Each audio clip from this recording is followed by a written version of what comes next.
It doesn't need to be explorations and innovations.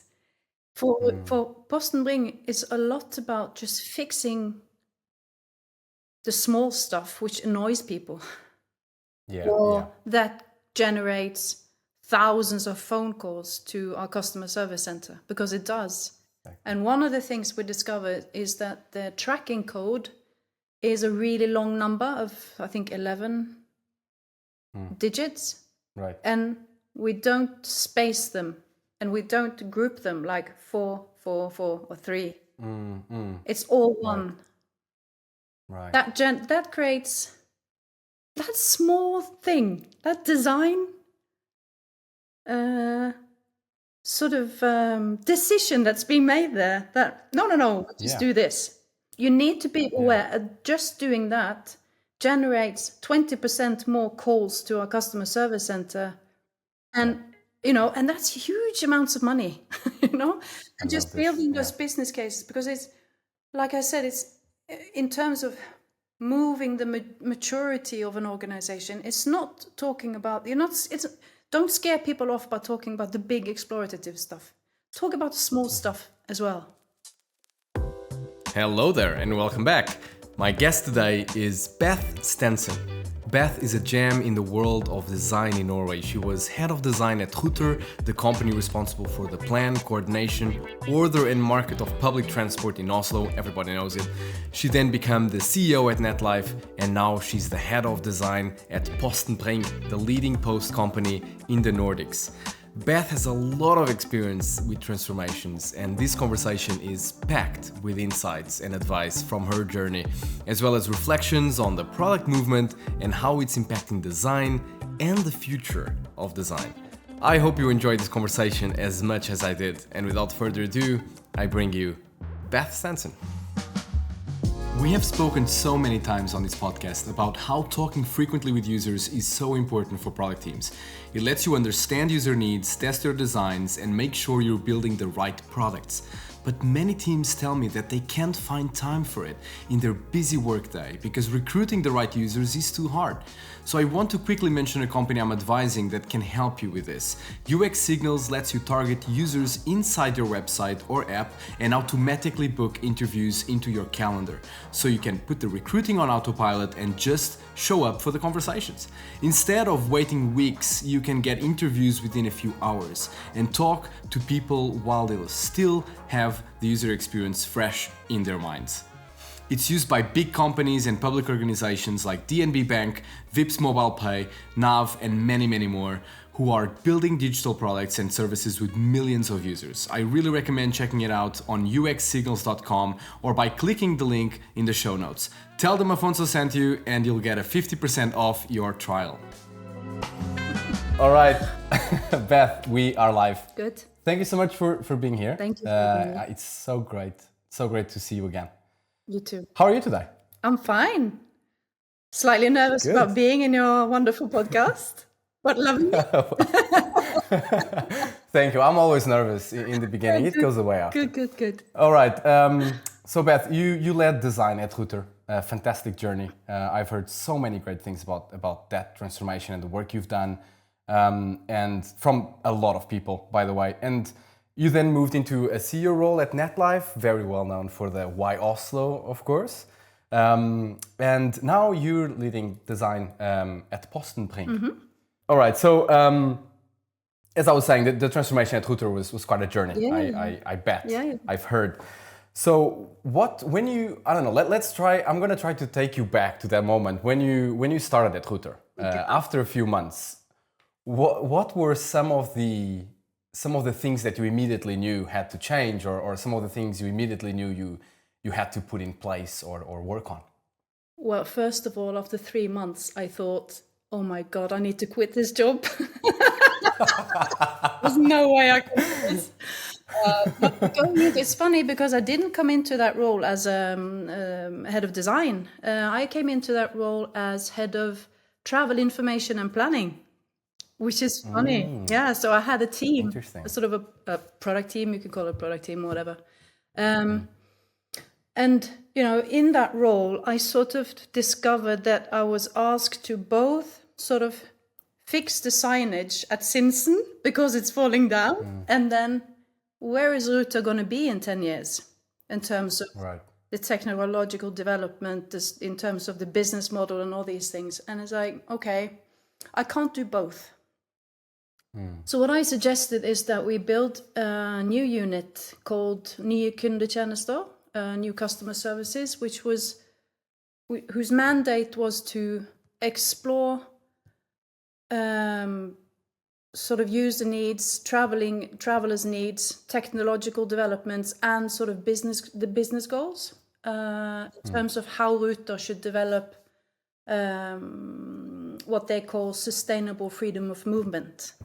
And how do you define freedom of movement? Ruter can't do that. It's the people out there who defines in their minds what bevegelsesfrihet or freedom of movement is.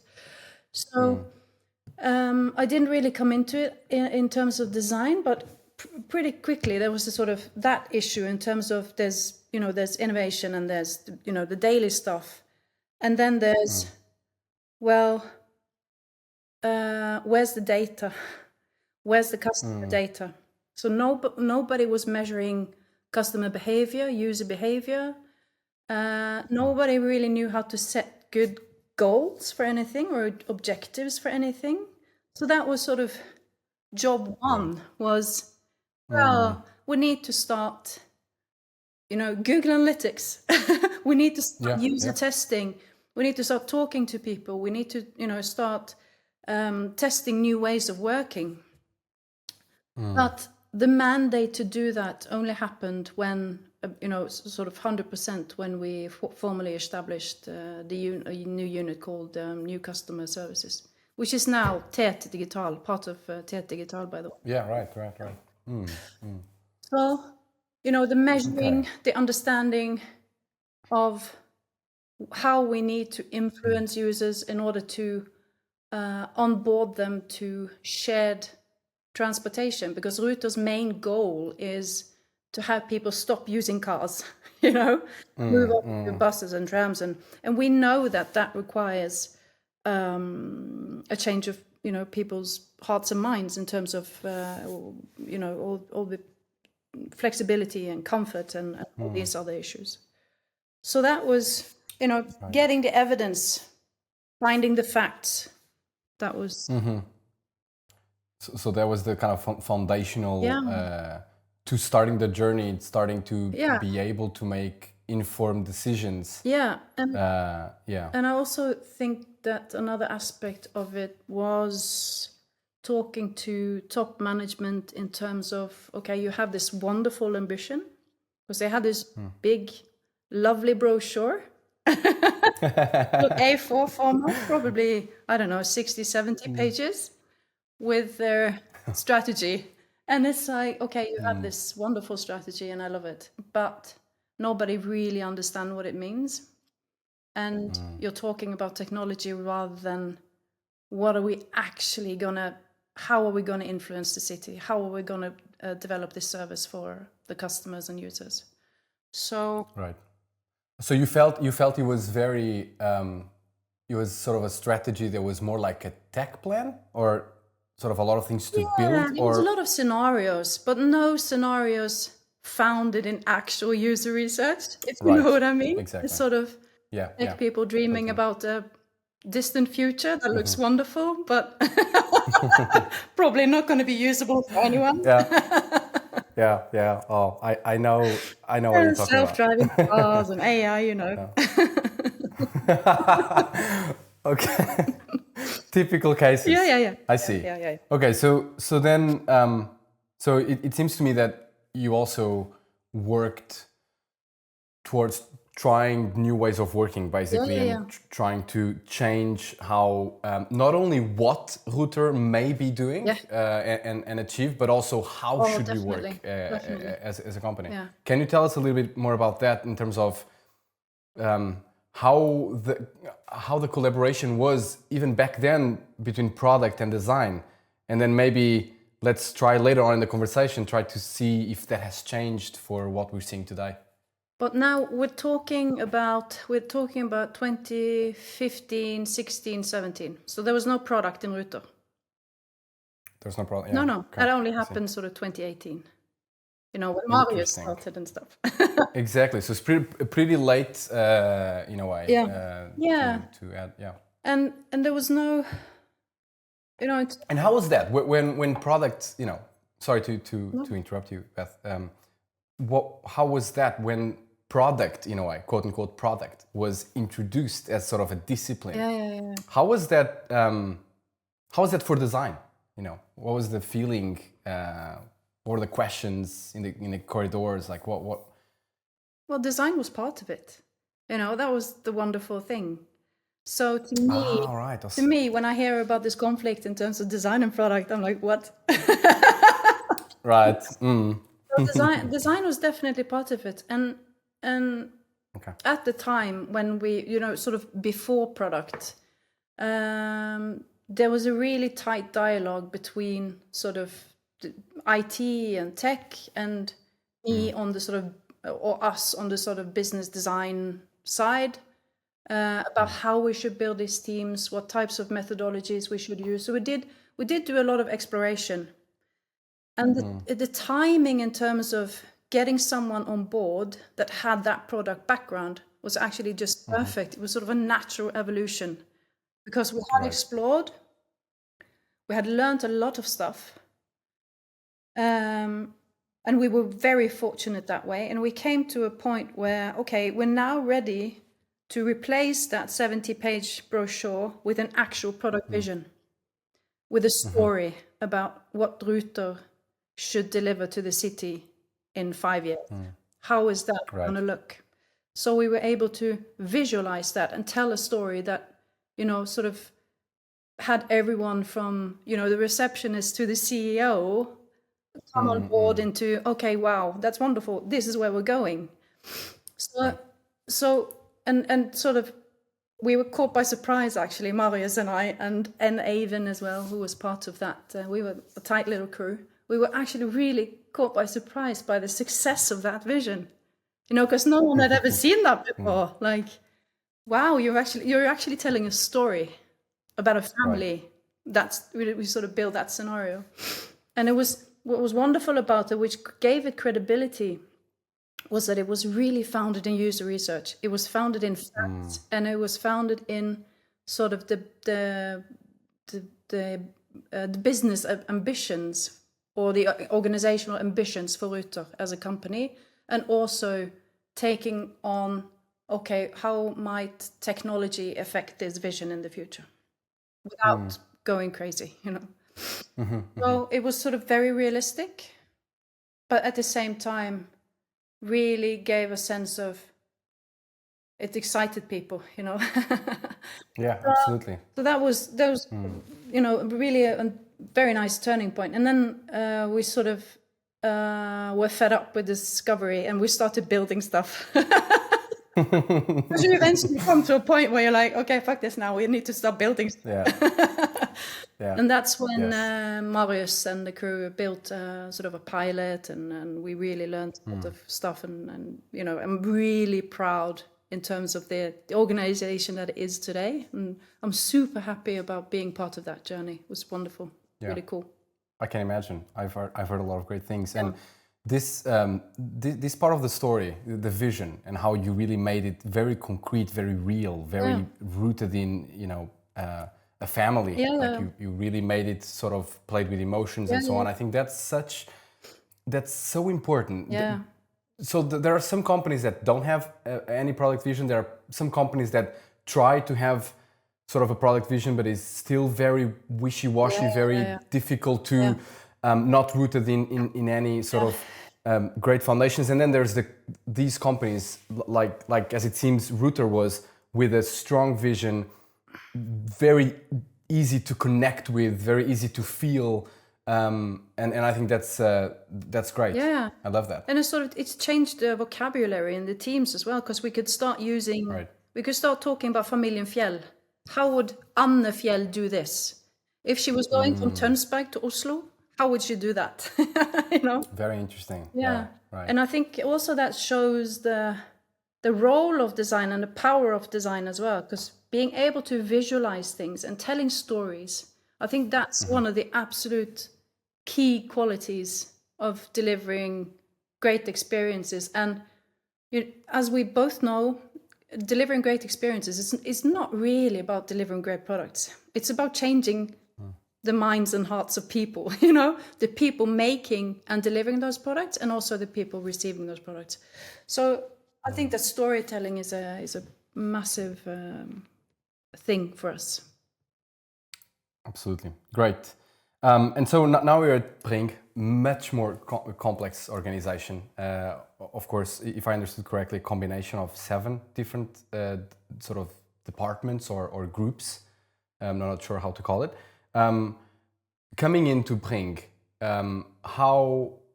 what are some of the main sort of things that are on your mind right now, and are those things the same when you got to Ruter, or are they completely different?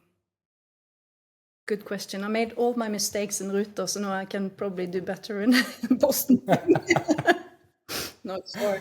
No, the thing is, I came, between those, I was a CEO of Netlife. And when I came back to Netlife, I actually came back as the head of design. They offered me a role as the head of design, and it took 2 weeks, and I had to do the CEO role instead, it's been a journey. But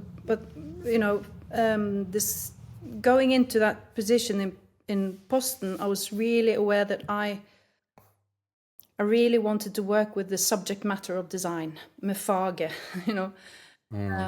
and not taking on board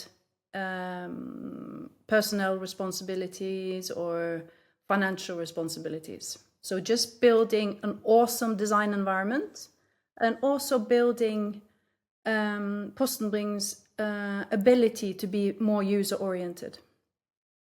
Right. And you always have to go in to those roles with a respect for what's happened before you. And what's happened before in Posten Bring is that they had a separate division working on digital innovation, where all the designers were.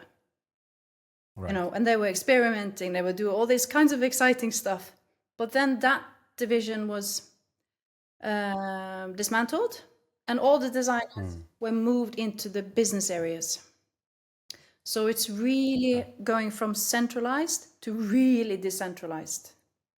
And what also happened when you have a sort of a separate unit where all the design competence and everything sits, it doesn't really affect the core business. So the maturity of the core business in terms of design and product is probably not where it should be. I have to say this with utmost respect, because Posten Bring is packed with wonderful, great people. They are so really talented and knowledgeable people. But there's something around how we work with products that's still not fully there. Yeah. So going into that role, point 1 is get the designers together, start talking about what are we discovering in terms of what we're delivering out there to people, what are the problems and opportunities that we see internally, how are we working in the best way possible to get the maximum out of the design capacity.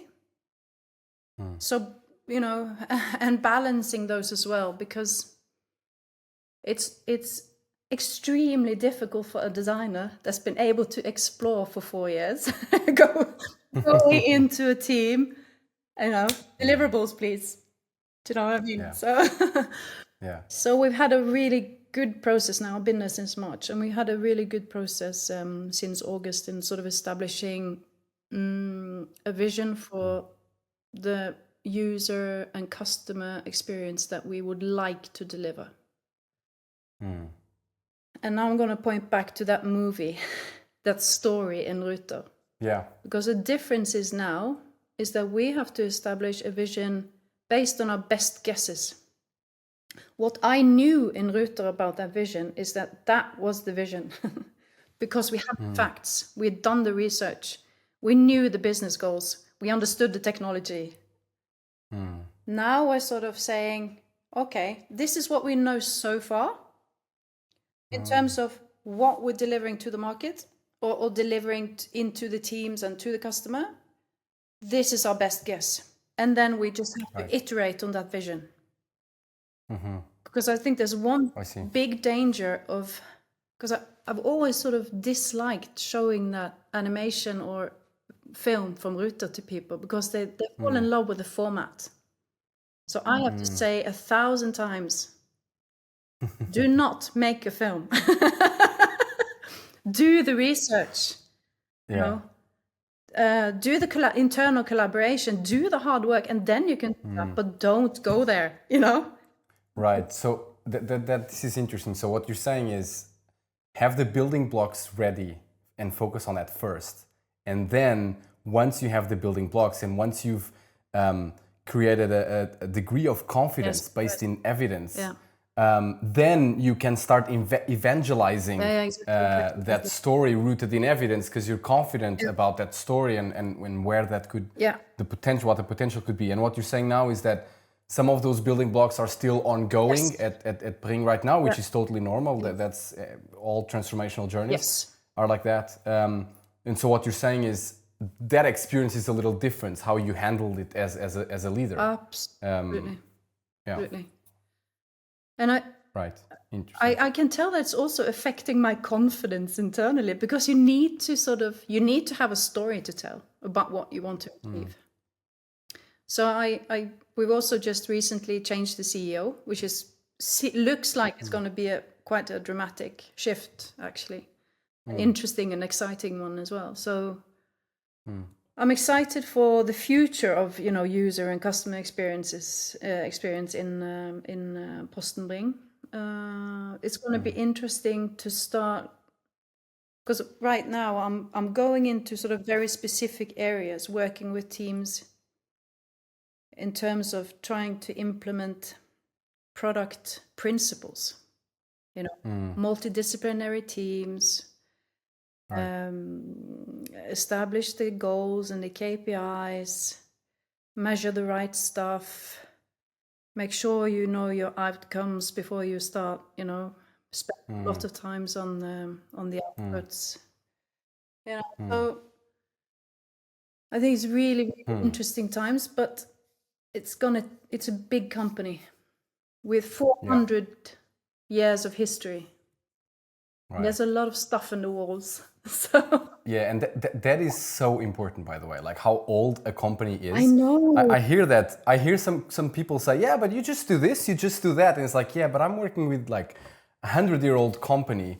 Like it's not that simple. There's a lot of legacy. There's a lot of history as a company that sometimes needs to be unpacked and digested and morphed and changed. And so I think the fact that you highlighted that is very important. And it's often not at the age of the company. It's and it's often the stuff that sits in the walls. The stuff that's not explicit or said out loud.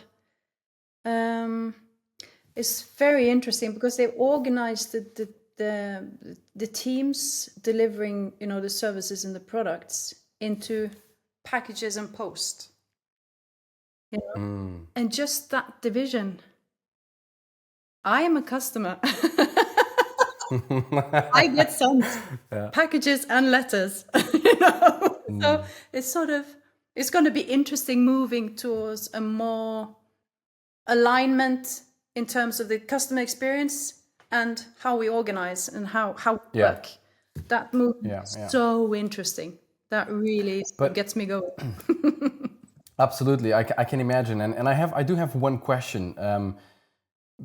So as you're in this right now, like this monstrous organization full of history, and you're coming in and you want to drive a certain change, and it seems to me that you have to tell a story like you mentioned, and you're working on how to tell that story and so on. how do you so let me try to rephrase this a little bit. A lot of the things that we in product and in design take for granted, like outcomes, product principles, all of these things that we breathe this stuff. But a lot of other people don't. And a lot of other people, executives, they have no idea what we're talking about in a way. Some, right? So how do you bring that change in a room with people that have never heard of this? What's some of your techniques to... Exactly, because that's all I have, It's not, I don't have answers, but I do have some tips perhaps, because what I did in Ruter was never to use the word design, because I knew then that okay, I lost you, because then I start thinking about colors and fonts rather than creating value. Right. That's one thing I'm sort of playing with now, is looking at, okay, what types of words can I actually use to make you open that door rather than closing it? Right. So that's one thing. Another thing is actually telling the small stories. We had a session with our CEO this Friday. I actually spent 2 hours with the designers, which was really great. And just showing him all the little stuff that we influence, as well as the big stuff. But it doesn't need to be explorations and innovations. For Posten Bring, it's a lot about just fixing the small stuff which annoys people. That generates thousands of phone calls to our customer service center, because it does.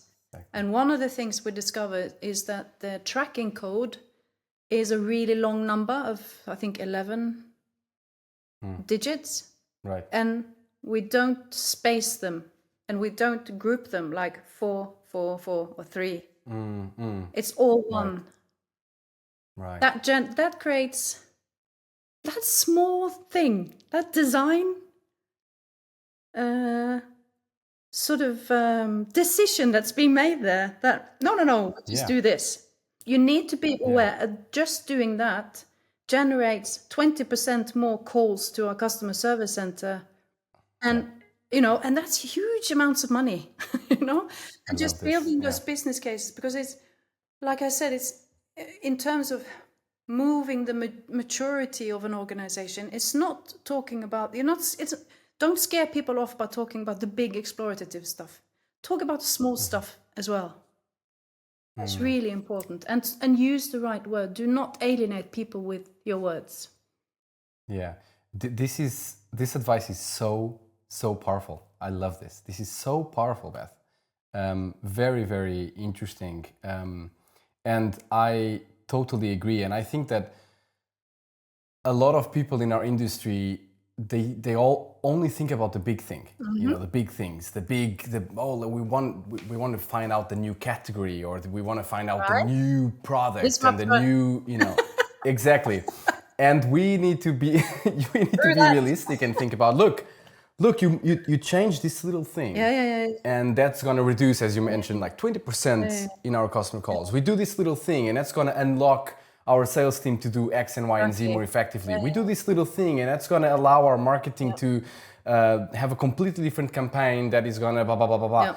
And I think that just also talks about the importance of truly cross-functional collaboration, not just within the product team with, product design and engineering, but also, beyond that, like sales, marketing, customer success, to really try to understand what are the business outcomes that we need to do, and what are the product outcomes that we should focus on, and what are the things that will drive change, like you mentioned. And I think that's very, very powerful. And I think you're touching on the sort of the team, the multidisciplinary team, and the trio now, which I wish we could stop using that word trio, because I think especially for someone in like Posten, the customer journey and the way we deliver things is so complex, and it's so founded on physical limitations. Like you have to actually move physical things. Right. So in one of the teams that I'm working with now, we have sort of value chain specialists. Those are the most important people in terms of understanding how do we move packages. And of course, Right. can we improve that process? But I really think you have to involve the specialist. That's really crucial in terms of the multidisciplinary team and being able to actually deliver value quickly enough. Absolutely. And this, this goes back to something we talked briefly before. The fact that we have disciplines, but then of course we have cross-functional teams that should truly collaborate rather than work sequentially, for example, which is something that happens a lot, unfortunately. But product has become a much stronger discipline over time. In a way, product management is decades old, but in a way it's also just a few years old, if you know what I mean, because there's so many things changing all the time, and it's so different. The way you do product in a B2B SaaS native, digital native company is completely different than the way you do a product in a healthcare complex business, or the way you do B2C very small application. Like, product will change. Design might not change so much in terms of the practice, the craft, if you know what I mean. Maybe you disagree with me, but the premise that I want to highlight is product is still very immature in a sense, and changing a lot and morphing and so on, whereas design and engineering are more established disciplines. But through this transformation, quote unquote transformation of product, we are starting to see, or at least I'm starting to hear, some designers that are like, well, what the hell is going on? I have this product manager coming in, he or she is saying that now he owns product discovery, and he brings all these techniques to the table that design has done before and has been, has done for decades. So what's your take on this? Well, first of all, before you share your take, let's unpack a little bit. Like, do you agree with this? Do you see the same? And then, if yes or no, what's your take on it? By the way, he's probably male and he's 24.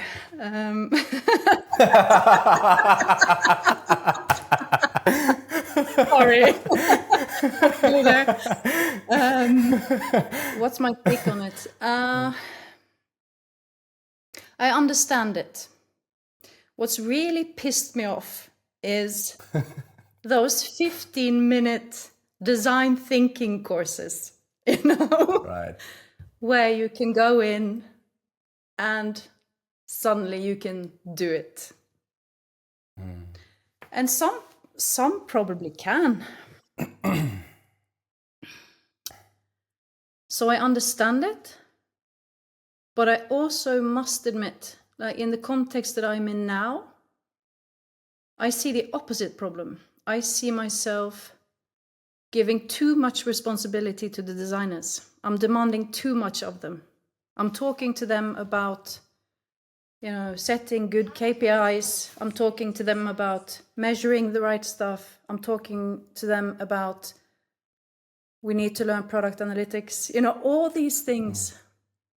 We need to build business cases. I wish I could nurture an amazing design environment, but I know I have to build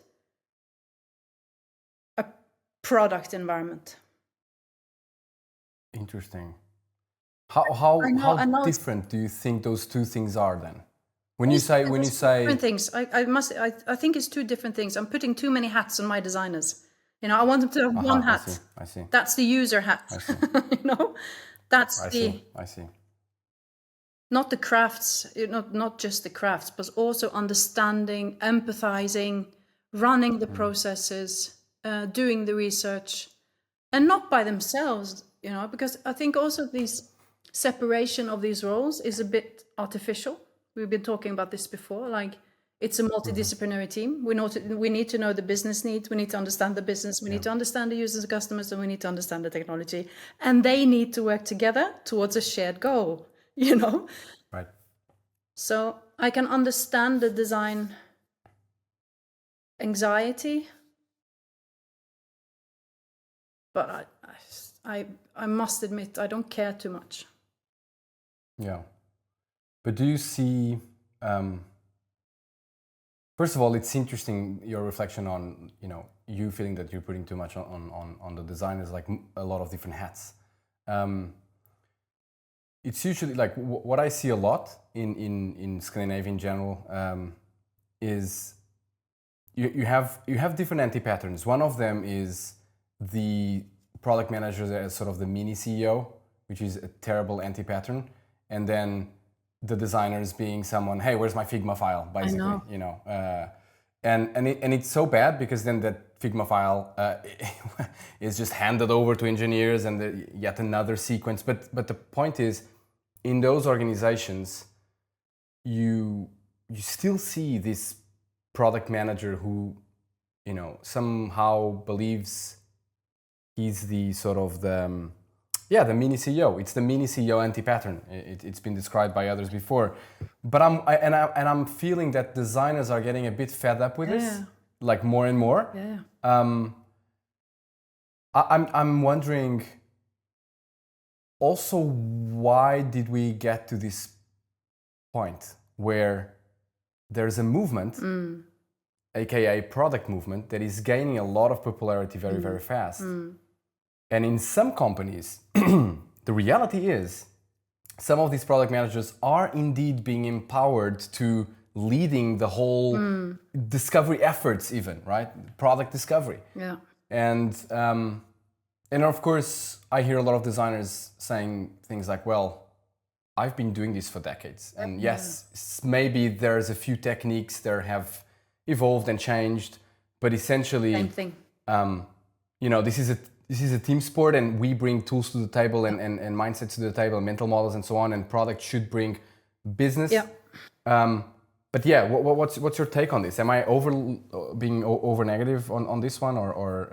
I don't think you're being over negative, because there's one risk, the one specific risk that I see, and especially I see it internally at Posten Bring, is that the designers are the producers. We produce stuff like the Figma file, like you were saying, like when if you give designers the space and the mandate, they can easily fill a lot of these roles. But it almost makes no sense to me to talk about who does what. Long as the job gets done. I don't care, I really don't care who does it. But I want it done well, I want it done by experts. Not experts, but I want it done by someone who's really both passionate and knowledgeable about the thing that they're doing. So I really don't care about these different hats. What I reflect on in terms of the designers in Posten Bring now is that we need all these things. We need product analytics. We need to understand, the behaviors in terms of the quantitative data. We need so many things that is not specific to designers.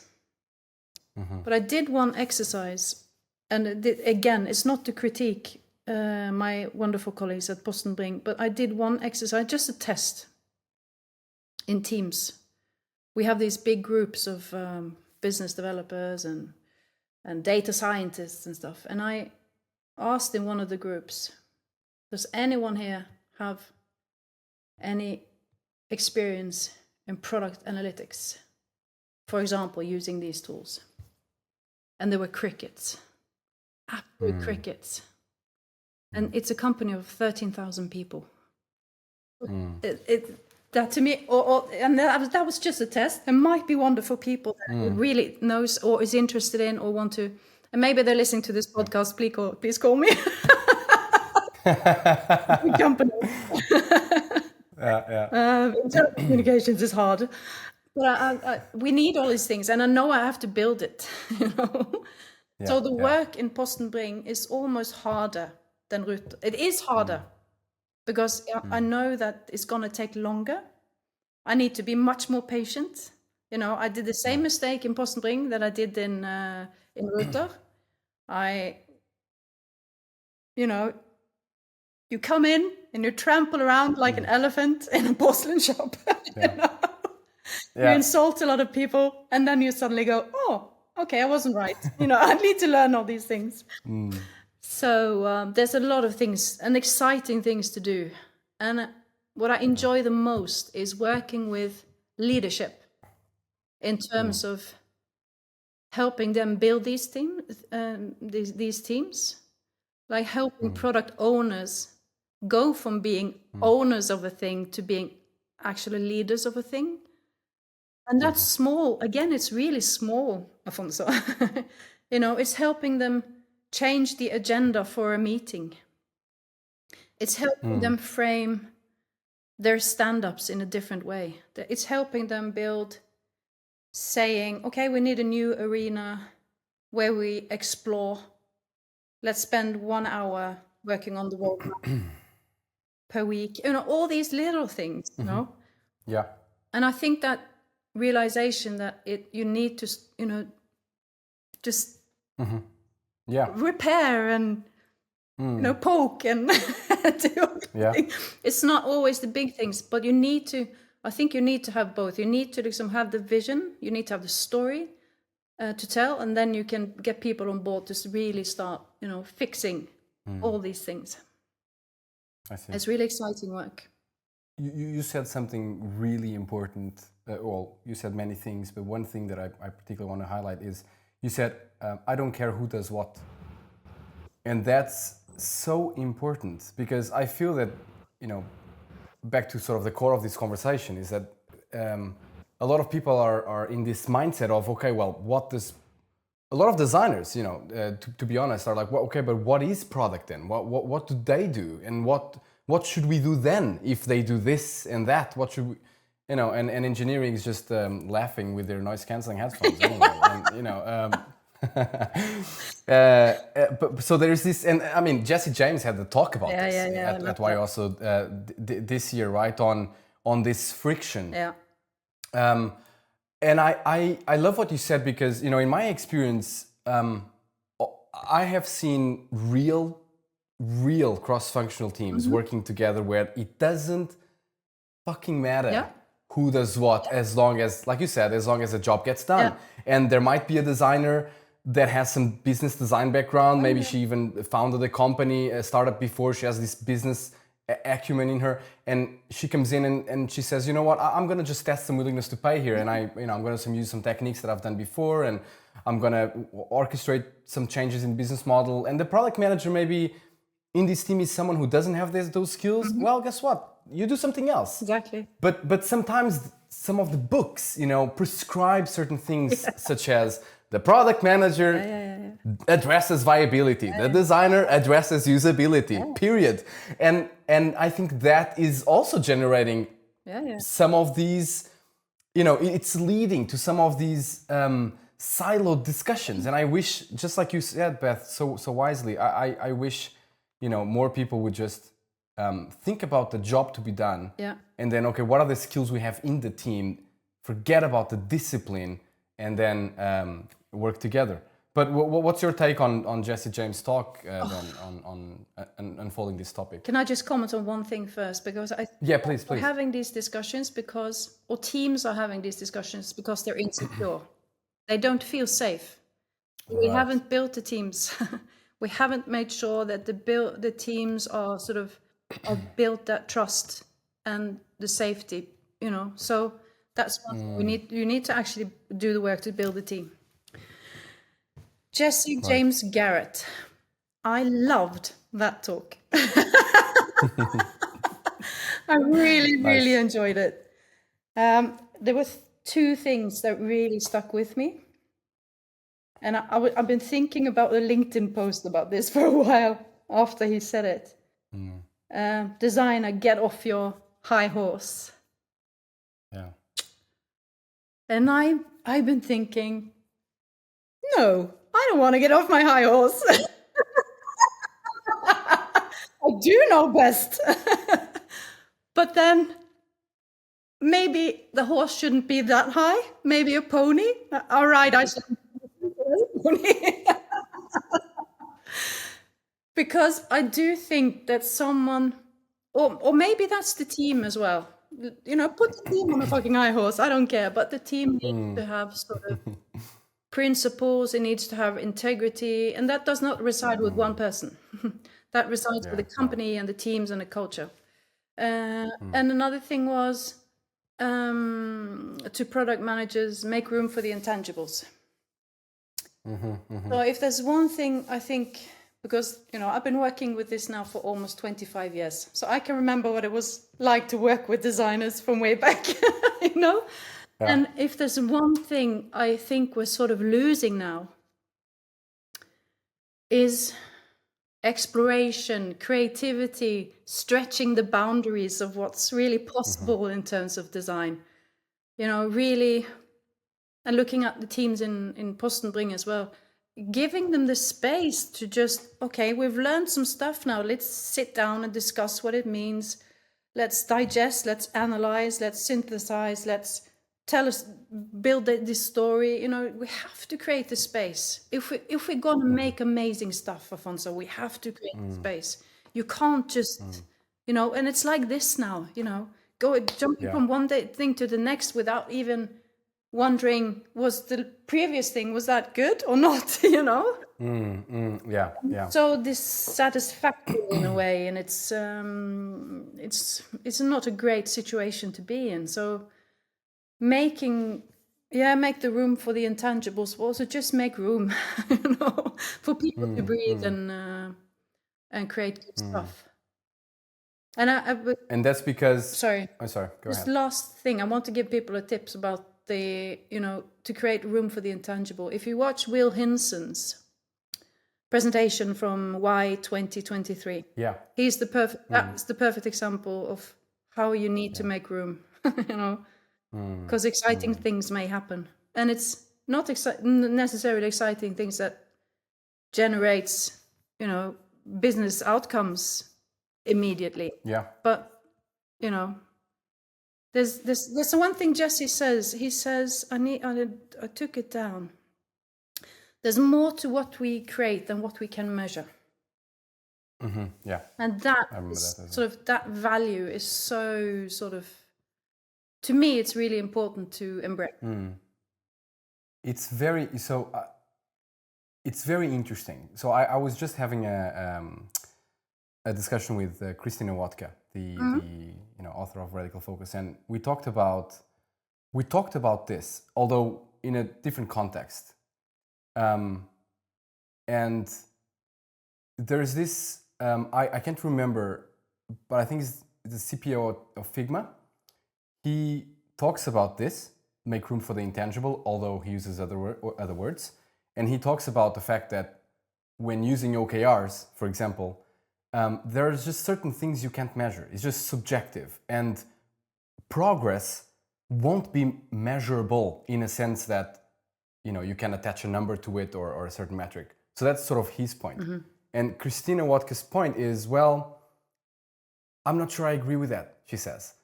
Because there's always an outcome deriving from that act, from those behaviors, from those actions that you can probably measure.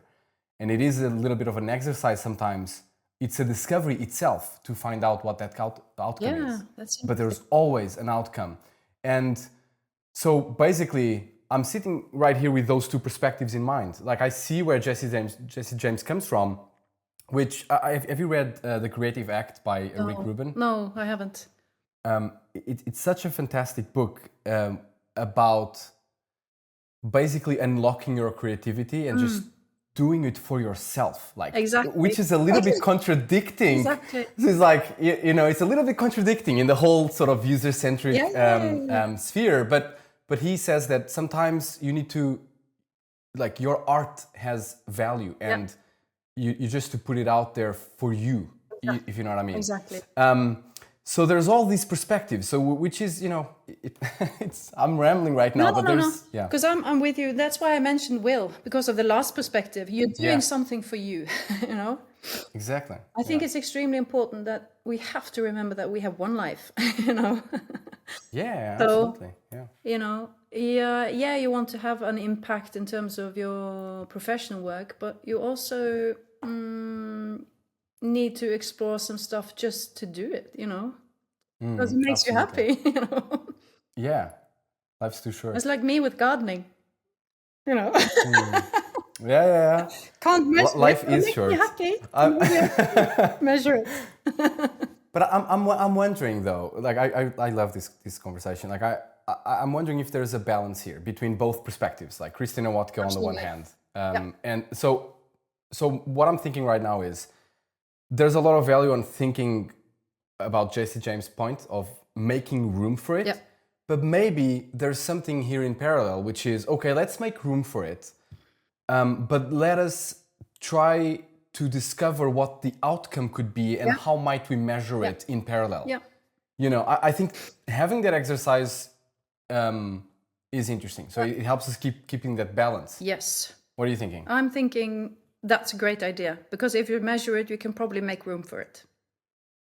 Exactly, Because right? You can. There's so many things that probably has a business impact. I'm talking about sort of employee engagement, all these types of, you know, more. I wouldn't. They're not you know, business metrics, but it's to you know, to the way we deliver quality. So I think if you want to create space for something, I think you're onto something. If we want to create space for something, we have to measure it, and we have to talk about the impact that it can have. Unless you want to do it on your own time, you know.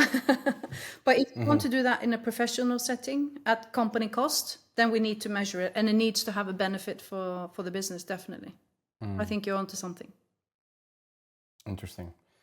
Beth, you've been in the design sphere for a long time, and also your experience at Netlife gave you, I would assume, a broad perspective on what some designers are experiencing in completely different contexts, especially in Norway.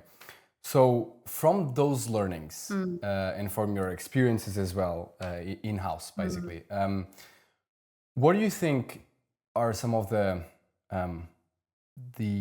what do you think is the future of design? What, in a way, it's a very broad question, but oh my God, give us a little bit of your reflections of the future for the design discipline, taking into consideration all the stuff we talked about before. Yeah, but we haven't even touched on AI, you know. So. Oh, that's true. Well, you can start there if you want to. No, I won't start there. But I would be stupid if I attempted to predict the future of design.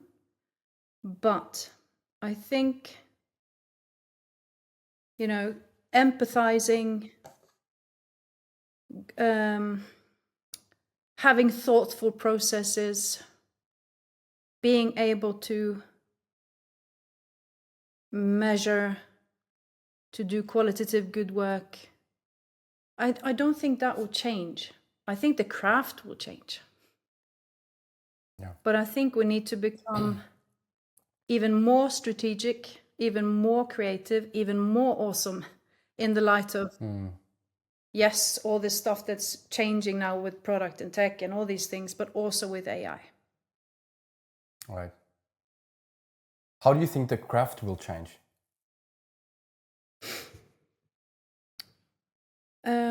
We will do less of it.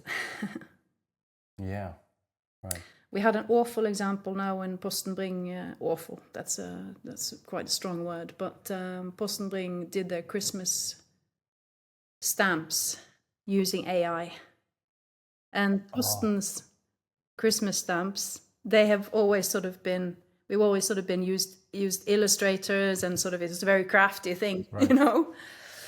Yeah. So the boundaries are pushed in terms of what's acceptable use of AI in their creative industries. But I didn't get the point there. Like, was it bad? Like, did the outcome, were the illustrations odd? The outcome is fine. It's just the fact that it's actually, traditionally, it's always been illustrators, like professional illustrators doing these stamps. And now it was sort of, well, AI did it. Aha, right. I see. So there's sort of a movement there. So I would say probably we're going to see less making, which means we're going to have to be more strategic, better thinkers, better leaders. I think also being able to set the direction, set the vision, and help organizations move in that direction. It's interesting. It's difficult to, and it's a month. I would be on very thin ice to define the future of design. No, of course. The thing is, and of course, I just wanted to dig into some of your kind of reflections, but I agree with your point that design will have to be more strategic, or that will increase at least, which is interesting because back to our conversation on the importance of truly collaborating as a team, the whole team will have to be more strategic. Right. And that is going to create the opportunity for true collaboration, and I think like unlocking true sort of magic in a way. Yeah. But it can also, on the other hand, if we take the negative side of it, it can increase the friction even more. Because if designers are forced to think, oh, we need to be more strategic, we need to think more about business, then maybe product will say, yeah, but we're here already. We are thinking about business. You don't need to think about business. But now now you define the trio as three people again. It's not necessarily three people. No, it's true. Maybe it's two people. Right. I don't think it's one, but it can be two. And it's interesting because I've been reflecting sort of on my own. What am I? When I, all the things I'm talking about, am I talking about design? Am I talking about product? Yeah. And I'm not, to me, it doesn't really matter. But I see the conversations and I see the discussions. It's like, okay, which box? Yeah. But like I said, I don't really care. I just want to do great work. I just want to enable people to do great work. And I just want us to put great products out there. That's two most important things to me. And whatever title I have or box I belong to, I don't care. I love that. And it deeply resonates. I agree. Especially from, I think what we're going to see more and more is a little bit of a merge. Yeah. I had this guest called Carlo Mafuz. He talked about this. He comes from the engineering side, but he talked about how actually AI is sort of... not sure if driving that change, but it's certainly accelerating that change of the disciplines merging more and more and more. And I think in the future we're going to see more like more sort of one product manager for like a value stream of rather than this madness that we're seeing in some companies of like 100 PMs for a fucking product. It's crazy. Yeah. It's like everything is a product. Yeah. Like a search bar is a product, and it's chaos. Yeah, I know. We're not seeing that much of that in Norway. That as far as I'm aware, a little bit, but yeah. Okay. I think at least to the extreme that we see in big tech. Yeah. Why is this little thing popping in on my screen? Anyway, but the I think yes, much more than we need. I think I agree with you on that. Like there are some Norwegian companies still that could work on this, but I think some cases in big tech, it's just completely ridiculous in my view. It's yeah. Cool. This was fun. Beth, this was so fun. Thank you so much.